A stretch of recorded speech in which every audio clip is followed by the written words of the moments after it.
quatrième mécanisme de protection, c'est le fait d'être sur-empathique, de porter sur soi des trucs qui ne nous appartiennent pas, de prendre sur soi. Ça veut dire qu'il va y avoir une fusion avec les émotions et les besoins des autres.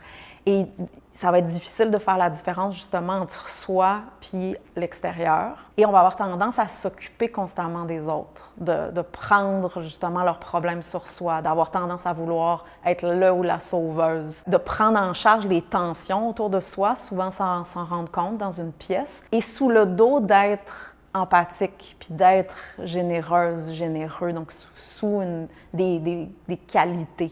Et on va être généralement absorbé par l'ambiance d'une pièce ou d'un groupe, puis ensuite de crasher, de tomber après. Et ceci, ce que ça protège en fait, c'est que ça permet de justement pas se ressentir réellement, ressentir notre vulnérabilité. Puis juste une petite nuance, vulnérabilité ne veut pas dire pleurer, mais ça veut dire en fait être honnête envers soi-même. Ça ne veut pas dire d'être émotive. Parce qu'on ne se ressent pas, parce qu'à ce moment-là, on va être constamment submergé par des besoins, puis des demandes, puis des problèmes des autres constamment pour garder une forme de contrôle sur la situation. Donc, on voit comment les mécanismes se rejoignent puis sont interreliés. Et les conséquences de cette surempathie-là, bien, ça vient une surcharge, une confusion intérieure, un épuisement relationnel,